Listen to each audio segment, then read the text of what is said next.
आज हम डिस्कस करेंगे सल्फ्यूरिक एसिड।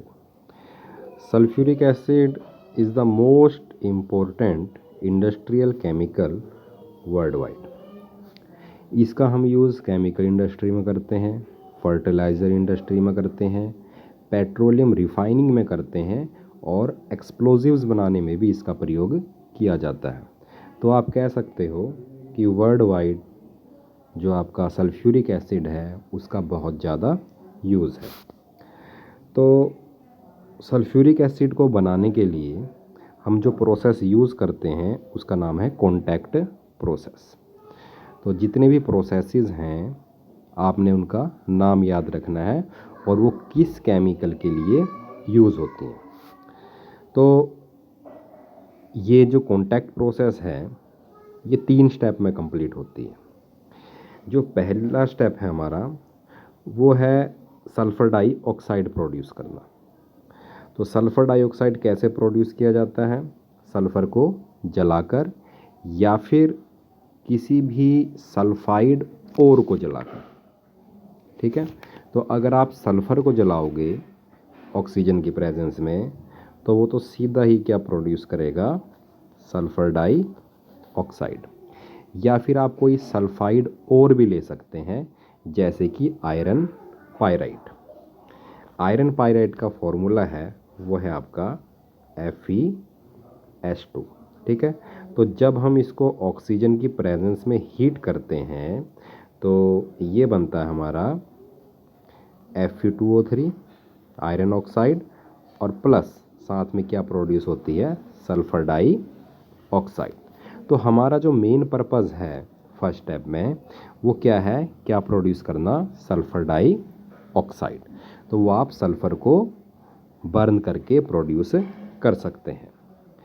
तो अभी जो फर्स्ट स्टेप है आपने क्या करा है? सल्फ़र से क्या प्रोड्यूस करी है? Sulphur dioxide. जो सेकंड स्टेप है, सेकंड स्टेप में हम सल्फ़र डाइऑक्साइड को सल्फ़र ट्राइऑक्साइड में कन्वर्ट करेंगे या फिर कह सकते हो आप सल्फ़र डाइऑक्साइड की ऑक्सीडेशन करेंगे और इसको किस में कन्वर्ट करेंगे?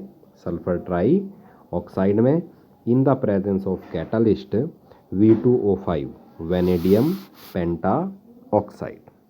उसके बाद जो सल्फ़र ट्राइऑक्साइड है उसकी हम एब्जॉर्प्शन करवाते हैं किसकी प्रेजेंस में? H2SO4 की प्रेजेंस में। ठीक है, तो H2SO4 सल्फ़र ट्राइऑक्साइड को एब्जॉर्ब करके ओलियम बनाता है H2H2O7। और जब हम इस ओलियम की हाइड्रोलिसिस करते हैं या फिर जब हम इसको वाटर के साथ रिएक्ट करवाते हैं तो हमें क्या मिलता है? Sulphuric acid. ठीक है, ये जो ओलियम है वाटर के साथ ट्रीट करते हैं तो 2 मॉलिक्यूल्स हमको मिलते हैं सल्फ्यूरिक एसिड के।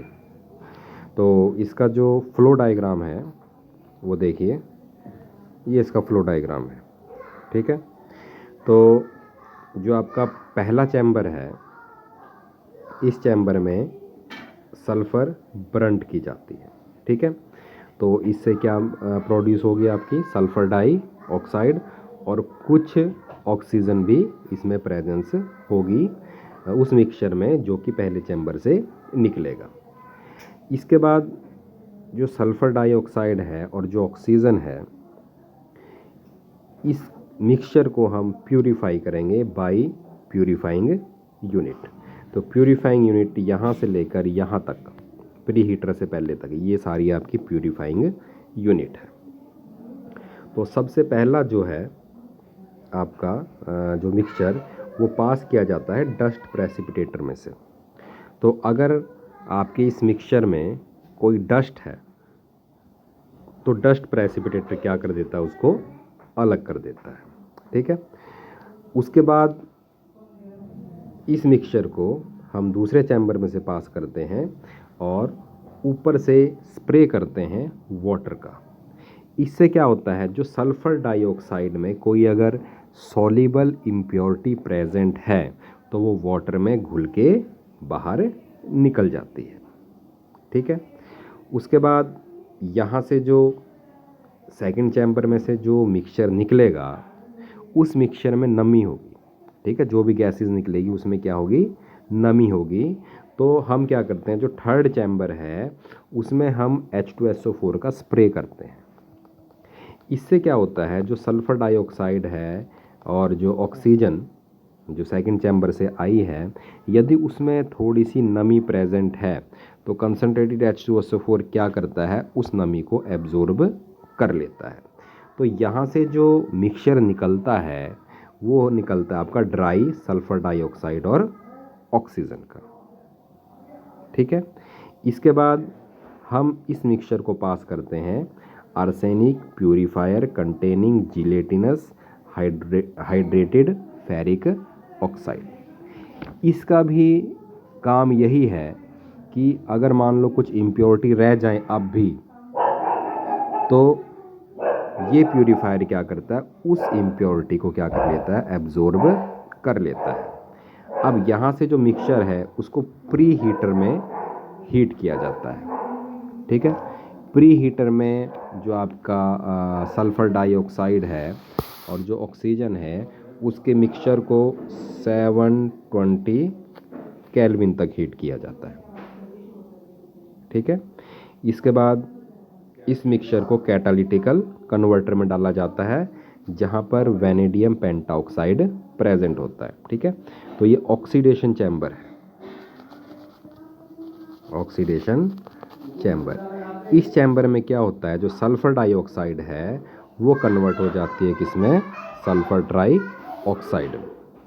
उसके बाद जो लास्ट चैम्बर है, इस सल्फर ट्राइऑक्साइड को एब्जॉर्ब कर लिया जाता है किसके द्वारा, कंसनट्रेटेड H2SO4 के द्वारा, और आपको क्या मिलता है, अल्टीमेट प्रोडक्ट ओलियम H2H2O7। और जब हम इस ओलियम को वाटर के साथ ट्रीट करते हैं तो आपको 2 मोल्स मिलते हैं सल्फ्यूरिक एसिड के। तो चलिए अब थोड़ी थ्योरेटिकल पोर्शन भी कर लें इसका। तो फ्लो डायग्राम आपने देख लिया क्या है सल्फ्यूरिक एसिड की मैन्युफैक्चरेशन का। तो the sulphur dioxide produced is purified by removing dust and other impurities such as arsenic compound. जो इसमें की स्टेप है, जो मेन स्टेप है इस प्रोसेस का, वो है आपका सल्फर डाइऑक्साइड का कन्वर्ट होना किसमें, सल्फर ट्राई ऑक्साइड में। और यहाँ पर आप देखिए जो डेल्टा H की वैल्यू है वो नेगेटिव है। नेगेटिव का मतलब it is a exothermic process. तो अब आपको कंडीशन अप्लाई करनी है टेम्परेचर और प्रेशर की। तो जब हाई प्रेशर होता है, अकॉर्डिंग टू ली चैटियर प्रिंसिपल, जब हाई प्रेशर होता है तो रिएक्शन उस डायरेक्शन में जाती है जिस डायरेक्शन में नंबर ऑफ मोल्स घट रहे होते हैं। ठीक है, तो अब आप देखिए यहाँ पर टोटल कितने मोल हैं, 2 और 1 3 मोल। 3 मोल रिएक्टेंट में है और 2 मोल किस में है, प्रोडक्ट में। तो अगर मैं प्रेशर रखूँगा हाई तो रिएक्शन मैंने अभी बताया था कौन सी डायरेक्शन में जाएगी, जिस डायरेक्शन में नंबर ऑफ मोल क्या हो रहे हैं, घट रहे हैं। तो कौन सी डायरेक्शन में घट रहे हैं, फॉरवर्ड रिएक्शन में। ठीक है, तो फेवरेबल कंडीशन में प्रेशर तो क्या होना चाहिए, हाई होना चाहिए। ठीक है, अब टेम्परेचर कैसा होना चाहिए, देखो अगर रिएक्शन एक्सोथर्मिक है, अकॉर्डिंग टू ली चैटियर प्रिंसिपल, अगर रिएक्शन एक्सोथर्मिक है तो लो टेम्परेचर फेवर करेगा रिएक्शन को, और अगर रिएक्शन एंडोथर्मिक है तो हाई टेम्परेचर करेगा फेवर। तो अब आप देखिए यहाँ पर जो डेल्टा H है वो नेगेटिव है। नेगेटिव का मतलब रिएक्शन कैसी है, एक्सोथर्मिक। अगर रिएक्शन एक्सोथर्मिक है तो टेम्परेचर कैसा होना चाहिए, लो। तो low temperature will favour the reaction. तो कंडीशंस क्या है, कंडीशंस क्या है, the reaction is exothermic reversible and the forward reaction leads to an decrease in volume या decrease in number of moles. तो यहाँ पर ये इंपॉर्टेंट बात है, low temperature and high pressure are the favourable conditions for maximum yield.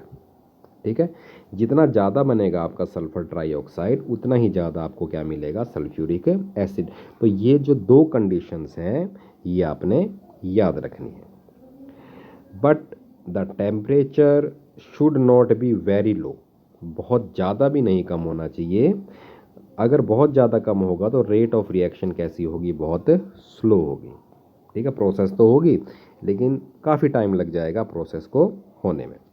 तो जो conditions हैं फेवरेबल वो क्या है, in practice the plant is operated, जो कॉन्टैक्ट प्रोसेस का जो प्लांट है जहाँ पर सल्फ्यूरिक एसिड बनता है वहाँ पर 2 बार तो प्रेशर अप्लाई किया जाता है और जो टेम्परेचर लिया जाता है वो कितना लिया जाता है, 720 केल्विन।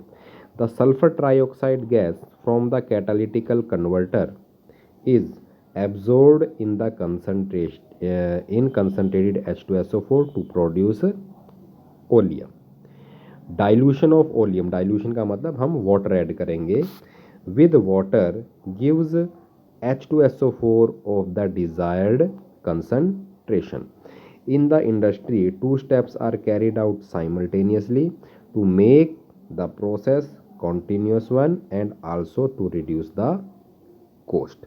ठीक है, तो ये जो लास्ट के जो 2 स्टेप हैं, सल्फर डाइऑक्साइड का सल्फर ट्राईऑक्साइड में कन्वर्ट होना और फिर आगे उसकी डाइल्यूशन करना, इनको इकट्ठा किया जाता है, साथ साथ किया जाता है ताकि कोस्ट भी कम हो सके। तो यहाँ पर देखिए आप, सल्फर डाइऑक्साइड को जब हम वो सल्फ्यूरिक एसिड में एब्जॉर्ब कराते हैं तो क्या बनता है, आपका ओलियम बनता है। और जब हम इस ओलियम को वाटर से रिएक्ट करवाते हैं तो आपको 2 मोल ऑफ क्या मिलते हैं, सल्फ्यूरिक एसिड मिलते हैं। तो यहाँ से जो सल्फ्यूरिक एसिड मिलता है वो 96 to 98% कैसा होता है, प्योर होता है। ठीक है, ये फ्लो डायग्राम है, ये हमने अभी कर लिया था। अब आती हैं इसकी प्रॉपर्टीज। सल्फ्यूरिक एसिड कलरलेस है, ठीक है, डेंस है और ऑयली लिक्विड है with a specific gravity of 1.84 at 298 kelvin. The acid freezes, जम जाता है 283 केल्विन पे और बॉयल हो जाता है 611 केल्विन पे। It is dissolved in water, water में डिजोल्ड हो जाता है। क्यों, क्योंकि ये वाटर के साथ क्या बनाता है, हाइड्रोजन बॉन्ड बनाता है। और जब आप इसको वाटर में डिज़ोल्व करते हो तो बहुत ज़्यादा क्या निकलती है, एनर्जी निकलती है। ठीक है, और इतनी ज़्यादा एनर्जी निकलती है कि कई बार वो कंटेनर, जिस कंटेनर में हम सल्फ्यूरिक एसिड को रखते हैं या डाइल्यूशन करते हैं जिस कंटेनर में, वो भी क्या हो जाता है, टूट जाता है, क्योंकि रिएक्शन कैसी होती है, बहुत ज़्यादा एक्सोथर्मिक होती है। तो इसीलिए केयर रखने की ज़रूरत होती है जब आप सल्फ्यूरिक एसिड की क्या करते हो, डाइल्यूशन करते हो। ठीक है, एक नया सल्फ्यूरिक एसिड बनाते हो by concentrated sulphuric acid. The concentrated acid must be added slowly into water with constant stirring. ठीक है, जब भी आप डाइल्यूट करोगे कंसनट्रेटेड H2SO4 को तो H2SO4 को आप वाटर में मिलाओगे। ठीक है, और साथ में क्या करते रहोगे, उसको कंटिन्यूसली स्टीयरिंग का मतलब हिलाते रहोगे उसको सॉल्यूशन को, ताकि टेम्परेचर फैलता रहे। ठीक है, एक जगह टेम्परेचर ज़्यादा ना हो। The chemical reactions of sulphuric acid are as a result of following characteristics. जो सल्फ्यूरिक एसिड है उसकी जो प्रॉपर्टीज़ हैं वो किसके कारण होगी, एक तो इसकी लो वोलेटिलिटी है। लो वोलेटिलिटी का मतलब हुआ ये किस में कन्वर्ट होने की इसकी टेंडेंसी कम है, वेपर स्टेट में। ठीक है, स्ट्रॉन्ग एसिडिक करेक्टर, इसका ये किस में आता है, स्ट्रॉन्ग एसिड में आता है। और strong affinity for water, water के साथ काफ़ी ज़्यादा इसकी अटैचमेंट है। Ability to act as oxidising agent, oxidising agent की तरह काम करता है। ठीक है, इन प्रॉपर्टीज़ के कारण सल्फ्यूरिक एसिड कैसा है, बहुत ज़्यादा रिएक्टिव है। In aqueous solution sulphuric acid ionise in 2 step, क्योंकि इसके पास 2H पॉजिटिव आयंस प्रेजेंट हैं तो जब ये वाटर के साथ रिएक्ट करता है, या वाटर में जब हम इसको डिसोल्व करते हैं, ये 2 स्टेप्स में H पॉजिटिव आयन डिसोसिएट करता है। ठीक है, तो देखिए फर्स्ट स्टेप में hydronium ion plus hydrogen sulphate HSO4 negative. ठीक है, तो Ka की वैल्यू बहुत ज़्यादा है, वेरी लार्ज। Ka की जो वैल्यू है ये हमें बताती है कि रिएक्शन कितनी फॉरवर्ड डायरेक्शन में गई है। जितनी ज़्यादा वैल्यू होगी इसकी Ka की, तो इसका मतलब प्रोडक्ट उतना ही ज़्यादा बना है। और अगर हम दूसरे स्टेप की बात करें, दूसरे स्टेप में देखो जो Ka की वैल्यू है वो बहुत कम है। तो इसका मतलब जब ये एक H पॉजिटिव आयन डोनेट करता है पहला, तो वो ज़्यादा टेंडेंसी होती है इसकी H आयन डोनेट करने की। लेकिन जब इसको दूसरा H आयन डोनेट करना होता है, देना होता है, तो इसकी टेंडेंसी क्या होती है, कम होती है, क्योंकि यहाँ पर एक एनाइन प्रेजेंट है HSO4 नेगेटिव। ठीक है, जो इसको H पॉजिटिव आयन डोनेट करने नहीं देता। ठीक है, तो पहली रिएक्शन में Ka की वैल्यू ज़्यादा होगी और सेकंड वाले में कम होगी। तो the larger value of Ka means that, क्या मतलब है इसका, H2SO4 is largely dissociated into H positive and HSO4 negative, greater the value of dissociation constant and the stronger is the acid. अभी मैंने आपको बताया था कि जितना ज़्यादा K की वैल्यू होगी उतना ज़्यादा प्रोडक्ट बनेगा। ठीक है, और जितना ज़्यादा प्रोडक्ट बनेगा उतना ज़्यादा क्या होगा, स्ट्रॉन्ग आपका एसिड होगा। The acid forms 2 series of salt, 2 series बनाता है साल्ट की।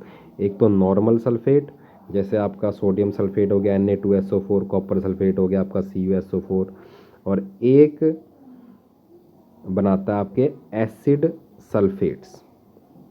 ठीक है, जैसे सोडियम हाइड्रोजन सल्फेट NaHSO4, एक तो प्योर मेटल के साथ बनाएगा।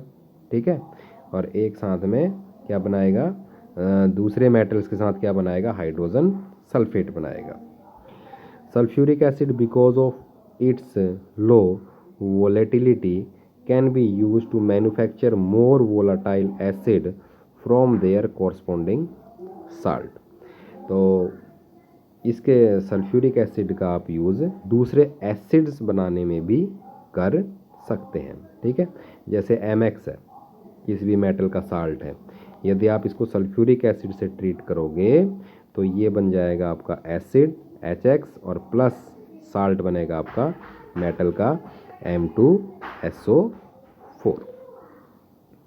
Concentrated sulphuric acid is a strong dehydrating agent. ठीक है, क्योंकि ये क्या करता है, वाटर को एब्जॉर्ब कर लेता है, इसलिए ये किस तरह एक्ट करता है, डिहाइड्रेटिंग एजेंट के लिए। बहुत सारी जो वेट गैसेस हैं उनको ड्राई कर सकते हैं by passing them through sulphuric acid, provided the gases do not react with the acid. Condition क्या होनी चाहिए कि जो गैस है वो एसिड से रिएक्ट ना करे। Sulphuric acid also removes water from the organic compound. ठीक है, जैसे आपका कार्बोहाइड्रेट है, ठीक है, C12H22O11, यदि हम इसको कंसनट्रेटेड H2SO4 से ट्रीट करेंगे तो ये क्या करेगा, इसमें से वाटर को निकाल देगा। ठीक है, hot concentrated sulphuric acid is a moderately strong oxidising agent. जो हॉट सल्फ्यूरिक एसिड है वो एक मीडियम तरह का क्या है, ऑक्सीडाइजिंग एजेंट है। It is intermediate between phosphoric and nitric acid. जो इसकी ऑक्सीडाइजिंग प्रॉपर्टी है वो फॉस्फोरिक और नाइट्रिक एसिड के बीच की। ठीक है, तो both metals and non metals are oxidised by concentrated sulphuric acid which is reduced to SO2। तो अलग अलग तरह की मेटल्स और नॉन मेटल्स को हम ऑक्सीडाइज कर सकते हैं, और जो H2SO4 की जो सल्फ़र है, ठीक है, वो खुद रिड्यूस हो जाएगी किसमें, सल्फ़र डाई ऑक्साइड में। तो यहाँ पर आप देखिए कॉपर जो मेटल है आपका, ठीक है, सल्फ्यूरिक एसिड से जब हम ट्रीट करेंगे तो मेटल का सल्फेट बन जाएगा और प्लस क्या बन जाएगा, सल्फर डाई ऑक्साइड। H2SO4 में जो सल्फर है उसकी ऑक्सीडेशन +6 है और सल्फर डाइऑक्साइड में कितनी है, +4 है। तो डिक्रीज इन ऑक्सीडेशन नंबर है। तो यहाँ पर H2SO4 की क्या हो रही है, रिडक्शन हो रही है, और कॉपर की क्या हो रही है, ऑक्सीडेशन। उस तरह से सल्फर है आपका, ठीक है, H2SO4 के साथ ट्रीट करके करेंगे अगर हम तो क्या बनेगा, सल्फर डाइऑक्साइड और प्लस वाटर। उस तरह से कार्बन है, कार्बन भी ऑक्सीडाइज्ड हो जाएगा, एडिशन ऑफ ऑक्सीजन हो जाएगी, कार्बन डाइऑक्साइड में कन्वर्ट हो गया, और जो H2SO4 है वो किस में कन्वर्ट हो जाएगा, आपका सल्फर डाई ऑक्साइड में। तो यूज़, काफ़ी यूज़ हैं इसके, ठीक है, यूज़ मैं आपको पहले बता चुका हूँ, तो यूज़ आप पढ़ लेना, इसमें से आपको कोई ज़्यादा दिक्कत नहीं होएगी। तो इसमें कुछ क्वेश्चंस हैं। What happens when concentrated H2SO4 is added to calcium fluoride. तो ये कैल्शियम साल्ट बनेगा आपका, ठीक है। हमने अभी पीछे करा था कि अगर हम मेटल साल्ट को सल्फ्यूरिक एसिड से ट्रीट करेंगे, ये देखिए, ठीक है, यहाँ पर कैल्शियम फ्लोराइड हो जाएगा और प्लस H2SO4, और यहाँ पर क्या बनेगा आपका, हाइड्रोजन फ्लोराइड और प्लस क्या बनेगा, कैल्शियम सल्फेट, ठीक है, ये रिएक्शन है। SO2 is pass through water, ठीक है, तो SO3 को अगर हम वाटर में से पास करेंगे तो क्या बनता है आपका, सल्फ्यूरिक एसिड बनता है। Mention 3 areas in which H2SO4 plays an important role. तो इसमें आपने यूज़ लिखने H2SO4 के, कि केमिकल इंडस्ट्री में इसका यूज़ किया जाता है, hydrochloric acid, nitric acid, phosphoric acid, इन सब की प्रिपरेशन में, ठीक है। फर्टिलाइज़र इंडस्ट्री में भी इसका यूज़ किया जाता है, ठीक है, अमोनियम सल्फेट और अमोनियम फॉस्फेट, ठीक है, हम इसकी मदद से H2SO4 की मदद से उसको बना सकते हैं। पेट्रोलियम रिफाइनिंग में भी मैंने आपको बताया था स्टार्टिंग में, इसका यूज़ होता है, ठीक है, एक्सप्लोजिव्स में होता है, पिकलिंग में होता है, ठीक है। पिकलिंग क्या होता है, किसी भी जो मेटल सरफेस है उसको साफ करना, ठीक है। Write the condition to maximise the yield of H2SO4, ये बहुत इंपॉर्टेंट क्वेश्चन है। तो प्रेशर तो होना चाहिए हाई और टेम्परेचर कैसा होना चाहिए, low. YKA2 is equal to KA1 for H2SO4 in water, ठीक है, ये KA1 it is greater than आना चाहिए, ठीक है, क्योंकि जो डिसोसिएशन होती है फर्स्ट स्टेप में वो ज़्यादा होती है, ठीक है, ज़्यादा H प्रोड्यूस होते हैं।